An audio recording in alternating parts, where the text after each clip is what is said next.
So let's settle this once and for all. Is Singlish not English? Because every time a Western tourist hears someone in Singapore say, Canla, don't worry, they act like they've just discovered a new species of bird. They clutch their Lonely Planet guidebook, widen their eyes, and whisper, oh my God, what language is this? Relax, Karen. Nobody's casting a Harry Potter spell. It's English, just not the Queen's version where you spend half your life apologizing for existing. And yet the arrogance of Westerners is unmatched. They'll fly 12 hours, stumble out of Changi Airport, and declare themselves linguistic experts. Suddenly, a guy who only speaks English and mispronounces pho in every Vietnamese restaurant thinks he's qualified to call Singlish broken. Here's the irony. Singlish communicates better than so-called proper English. Why? Because in just 2 syllables, can, la, you've got confirmation, tone, and a cultural handshake. Meanwhile, in London, you need a 12-word sentence, an apology, and maybe a letter of recommendation to achieve the same clarity. So today, let's unpack this linguistic drama. We'll expose why Western arrogance insists Singlish isn't real English, why they secretly can't survive without it, and why the joke is actually on them.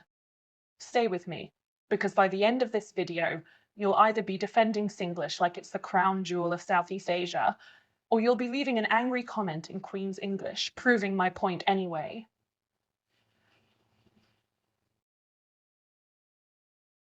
Here's the thing Westerners never admit. There is no such thing as proper English. That's right, your teacher lied to you. The Queen doesn't own grammar, Shakespeare doesn't own vocabulary, and America, well, America doesn't even own spell check. Think about it. If proper English exists, then which one is it?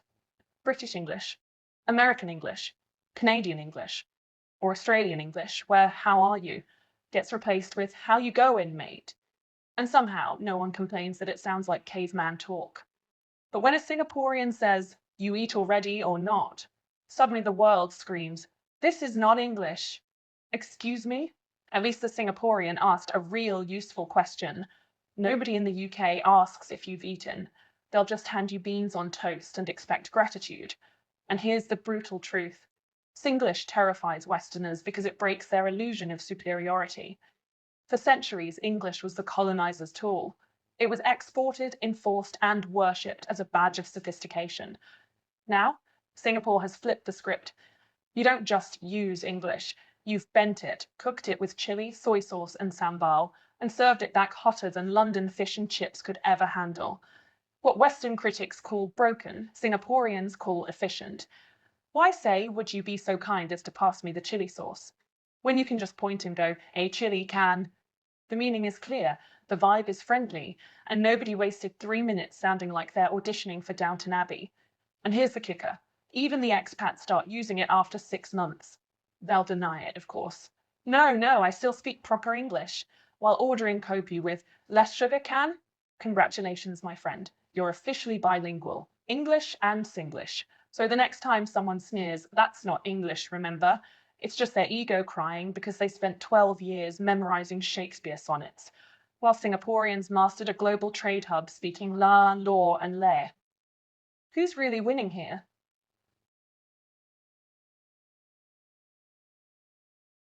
You know who loves to declare Singlish not English? Western expats. Specifically, the kind who land in Singapore with 2 things: a TFL certificate they printed off the internet, and a saviour complex the size of Marina Bay Sands. They stroll into Clark Quay after one Tiger beer, and suddenly they're the guardians of proper English. Ah, yes, I'm here to teach the locals how to really speak. Relax, Brad. You couldn't even survive ordering chicken rice without pointing at the menu like a toddler. And here's the delicious irony. The longer these expats stay, the more Singlish infects their bloodstream. At first they mock it. Oh my gosh, why do you all keep saying la? 6 months later, they're the ones saying can la no problem to their landlord. The hypocrisy is Olympic level. They come here to fix your English, and by the time their contract ends, they're code switching harder than a DJ at Zouk. Imagine flying halfway across the world to teach, only to realize you're the student all along. Let's be honest, half of them don't even know their own grammar rules. Americans insist on dropping the U in color like it's a revolutionary act. Brits will die on the hill of pronouncing schedule as schedule. Australians, they think turning every word into a nickname counts as vocabulary. Brekkie, Mozzie, Barbie. But somehow Singlish is broken, please. And you know the best part? They secretly love Singlish. Why? Because it makes them feel included. Expats complain loudly, but deep down they know that shouting la at the end of a sentence is their only ticket to not being immediately spotted as a tourist. It's camouflage, linguistic sunscreen. So the next time an expat scoffs at Singlish, just nod politely. Because you already know, in 6 months, they'll be at a hawker centre yelling, Auntie Kopioko song can. And that, my friends, is the sweetest colonial revenge story ever written.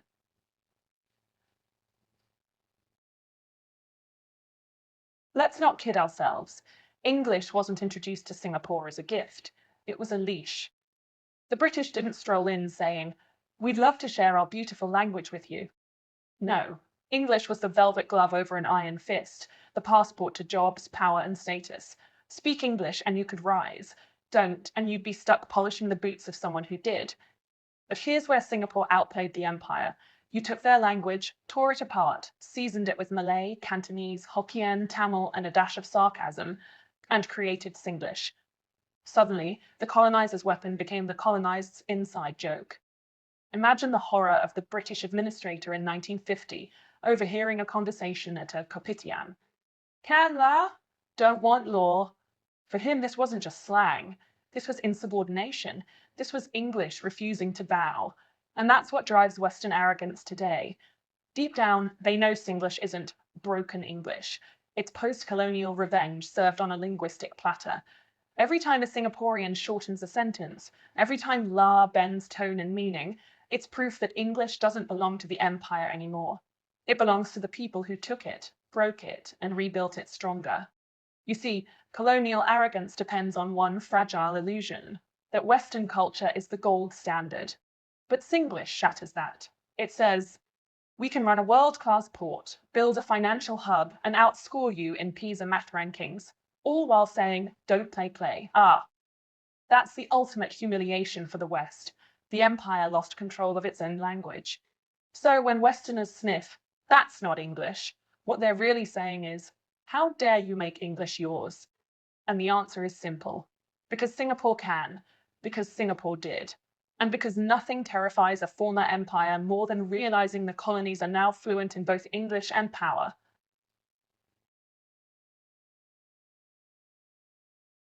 If there's one thing Western media loves, it's playing the global language police. You'll see a BBC article titled, Is Singlish Killing Proper English? As if Singaporeans wake up every morning plotting linguistic murder. Or a New York Times op-ed wringing its hands over how young Singaporeans risk their careers by speaking broken English. Excuse me? The only thing broken here is your understanding. Because here's the joke. The same Western journalists who mock Singlish for being low class will fly home and celebrate Brooklyn slang, Scottish dialects, or Cockney rhyming slang as colourful cultural heritage. Oh, so when a Londoner says apples and pears to mean stairs, it's charming. But when a Singaporean says blur like soton, it's barbaric. Double standard much. And let's be real, half these journalists can't even survive a hawker centre. They hear kopi sisu die and act like they've cracked the Da Vinci Code. Meanwhile, the auntie behind the counter speaks 3 languages fluently and is still faster with mental math than any Wall Street banker. What Western media refuses to admit is this. Singlish is proof that English is not theirs anymore. It has escaped the empire. It lives in Asia. It thrives in Singapore.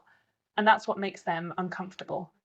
Because the BBC can do 1,000 documentaries on the Queen's English, but the global economy doesn't care. Business happens in LR, law, and lay. So the next time the BBC calls Singlish sloppy, just remember, this is the same media that once described Japan's economy as unstoppable in the 80s. We all know how that turned out. Maybe the BBC should stop predicting the future of languages and focus on fixing their own declining viewership. Here's the real headline they're too proud to print. Singlish is the future of English, and the West is just jealous.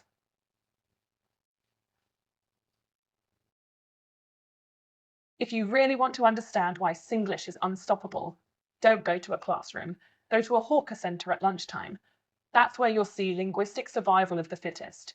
Step 1. The queue. An expat stands there rehearsing like it's a Broadway audition. Hello, good afternoon. Could I please order 1 plate of chicken rice with extra sauce on the side? Thank you so much. Meanwhile, the local just strolls up, doesn't even look at the stallholder and says, chicken rice, add chili, no soup can. Transaction complete in 4 seconds. Efficiency, 100%. Expats, extinct. Step 2, the kopi stall. This is where Westerners fully lose their minds. They're used to Starbucks, where every drink sounds like a corporate job title. Triple caramel macchiato, grande with oat milk. In Singapore, you've got kopi C, kopi o kosong, kopi gao. It's not just coffee, it's a full-blown Singlish code. If you don't speak it, you're drinking water by default. And then there's the MRT. Western tourists hear the announcement, train is coming, la, please mind the gap. They laugh like it's a comedy special. Locals? They're too busy calculating if they can squeeze in before the doors close. Spoiler? Yes, they can. And they'll say, wow, lucky seer, while doing it. This is where Singlish proves its power. It's not just a dialect, it's a shortcut to belonging. Expats can spend years perfecting proper English, but one well-timed wah jalat gets you instant street cred. And here's the kicker, the very same expats who mocked Singlish on day 1. By month 6, they're standing at the kopi stall saying, Uncle, kopi o kosong can. And the auntie actually smiles at them for the first time ever. That's not just coffee, that's graduation. So if Singlish isn't English, then why does it run the MRT, the hawker centre, the kopitiam, and your daily life? Spoiler, because Western English can't handle the heat.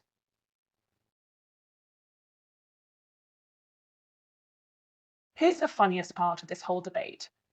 Some Westerners spend 5, 10, even 20 years in Singapore and still insist Singlish is broken English.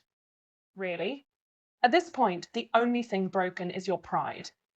Because let's be honest, if Singlish were truly broken, how come it works better than your proper English? The MRT still runs, billion-dollar deals still close in Raffles Place, and the auntie at the hawker stall still knows exactly what you want before you even finish talking.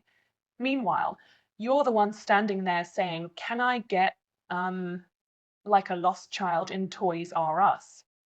And the arrogance is hilarious. A Westerner will say, but Singlish isn't grammatically correct, as if their own dialects are shining examples of linguistic purity. Ever heard an American say, I ain't got none? Or a Brit casually dropping double negatives? By their own logic, half of London should be fined for crimes against grammar. But here's the truth they can't swallow. Singlish scares them, because it proves English no longer belongs to the West. It belongs to the world. And the world isn't asking for permission to remix it. Singapore has already done it and made it cooler, sharper, and far more efficient. So when they whine, it's not English, what they really mean is, we hate that you're speaking English without bowing to us. It's not a language critique, it's a status panic. And that's why the joke will always be on them, because the longer they stay in Singapore, the more Singlish seeps in. One day they'll catch themselves saying, Alamak, traffic jam again. And that's it. Game over. They've been converted. Colonizer, colonized, teacher, student, arrogance, humbled. Singlish isn't broken English, it's broken ego. And honestly, it's beautiful to watch.